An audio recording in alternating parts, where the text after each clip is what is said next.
मुजफ्फरनगर में समाजवादी पार्टी के राष्ट्रीय अध्यक्ष एवं उत्तर प्रदेश के पूर्व मुख्यमंत्री रहे अखिलेश यादव ने प्रत्याशी हरिंदर मलिक के समर्थन में आयोजित सभा को संबोधित करते हुए दावा किया कि पश्चिमी उत्तर प्रदेश में बदलाव की लहर चल रही है।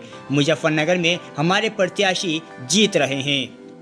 मुजफ्फरनगर में बगरा के कल्याणकारी इंटर कॉलेज के मैदान में मुजफ्फरनगर लोकसभा सीट से समाजवादी पार्टी के टिकट पर गठबंधन प्रत्याशी हरिंदर मलिक के समर्थन में आयोजित की गई जनसभा को संबोधित करते हुए समाजवादी पार्टी के राष्ट्रीय अध्यक्ष अखिलेश यादव ने कहा कि देश में विशेषकर पश्चिमी उत्तर प्रदेश में बदलाव की हवा चल रही है, जिसके चलते अन्य दलों के नेता लगातार समाजवादी पार्टी में शामिल हो रहे हैं।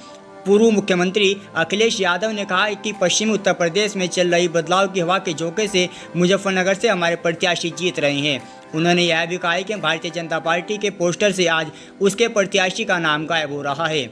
मतदान के दिन जब वोट पड़ेंगे तो मतदाताओं द्वारा भाजपा को भी गायब कर दिया जाएगा।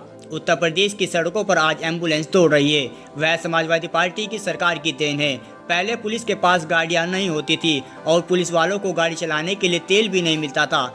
भारतीय जनता पार्टी ने गाड़ी बढ़ाने के बजाय 100 नंबर को बढ़ाकर 112 कर दिया है। अब बीजेपी की सरकार में पुलिस ने वसूली के दाम भी बढ़ा दिए हैं। अभी तक समाजवादी पार्टी सरकार लैपटॉप चल रहा है। भारतीय जनता पार्टी की सरकार लोगों को खराब राशन देकर अपनी वाहवाही लूटने के प्रयास कर रही है। समाजवादी पार्टी की सरकार बनने पर हम गरीबों को खराब गेहूं के बजाय आटा एवं डाटा दोनों मुफ्त देंगे। इंडिया गठबंधन की सरकार बनने पर किसानों के कर्ज को भी माफ कर दिया जाएगा।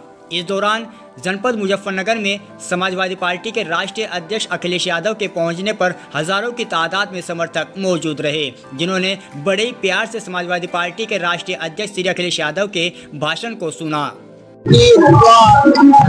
और पश्चिम की ऐसी हवा चल रही है, इस बार भारतीय जनता पार्टी का सरमाया होने जा रहा है। किसान और नौजवान और हर वर्ग के लोग इस बार समाजवादी पार्टी और इंडिया गठबंधन के साथ खड़े दिखाई दे रहे हैं। 10 साल में किसान ने आत्महत्या की है, गरीब बना है देश, बेरोजगारी बढ़ी है, नौकरियां छीनी गई हैं, आरक्षण खत्म हुआ है, बिजली से लेकर के आम चीजें महंगी की गई हैं। और ये महंगाई किसी कारण नहीं है, बल्कि भारतीय जनता पार्टी के भ्रष्टाचार के कारण है। भारतीय जनता पार्टी की केवल इनकी सरकार की पहचान है लूट और झूठ, इसके अलावा इनकी कोई दूसरी पहचान नहीं है। भारतीय जनता पार्टी ने अपना मैनिफेस्टो रिलीज किया है, गरीब कल्याण की बात की गई है, मोदी के गारंटी की बात को दोहराया गया। तो 10 साल में किसान ने 1 लाख किसान ने क्यों आत्महत्या की है? 10 साल में सरकार MSP क्यों नहीं दे पाई? 10 साल में नौजवान इतने बड़े पैमाने पर बेरोजगार क्यों हो गया? 10 साल में भारत पे सबसे ज्यादा कर्जा क्यों हो गया? 10 साल में आपने उद्योगपतियों का 15 लाख करोड़ माफ किया, लेकिन किसानों का कर्ज माफ नहीं किया। 10 साल में आपने आरक्षण खत्म कर दिया। और जो लोग ये कह रहे हैं 10 साल में अच्छा काम किया, वो अपने सांसदों को पोस्टर पे क्यों नहीं रख रहे हैं? जितने भी होर्डिंग पोस्टर हैं, इनके सांसद प्रत्याशी सब गायब हैं। जनता ने मन बना लिया है, जो दिखाई दे रहे हैं वो भी गायब होंगे।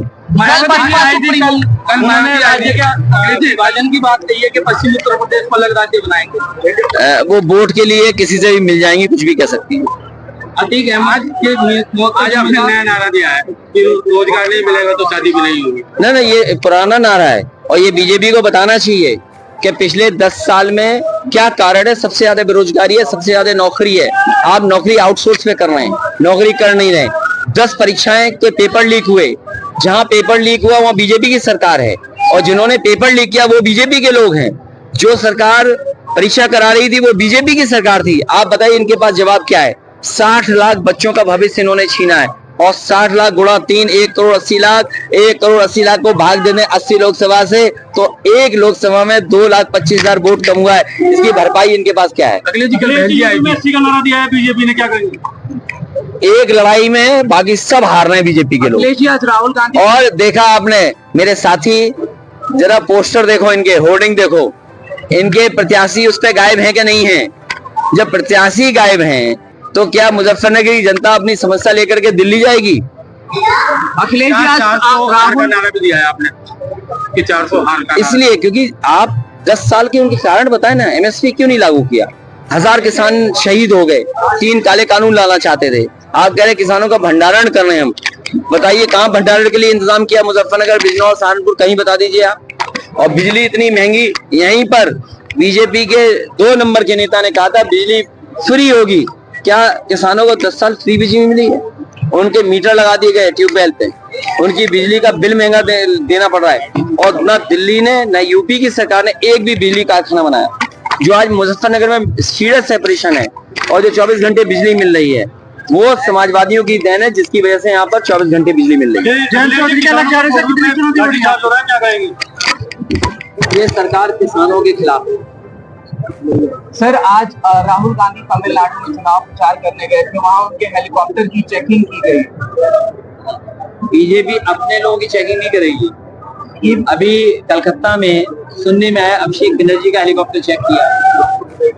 अभी कांग्रेस के नेता और इंडिया गठबंधन के सहयोगी दल के नेता का आपने चेक किया। ठीक है, कोई बात नहीं है, चेक करना जरूरी है, लेकिन चेक की मंशा ये नहीं होनी चाहिए, नियत ये नहीं होनी चाहिए किसी को बदनाम करना है। आपने चिंता लिया, आपने वसूली की, एक ही व्यक्ति ने 2 लोगों को पैसा दिया। आज जो महंगाई और भ्रष्टाचार दिख रहा है, ये वसूली के कारण है। जिन कंपनियों से इन्होंने चंदा वसूला है, उन कंपनियों की चीजें चंदे से पहले कितनी सस्ती थी और चंदे के बाद कितनी महंगी, आप उसी से अंदाजा लगा सकते हैं।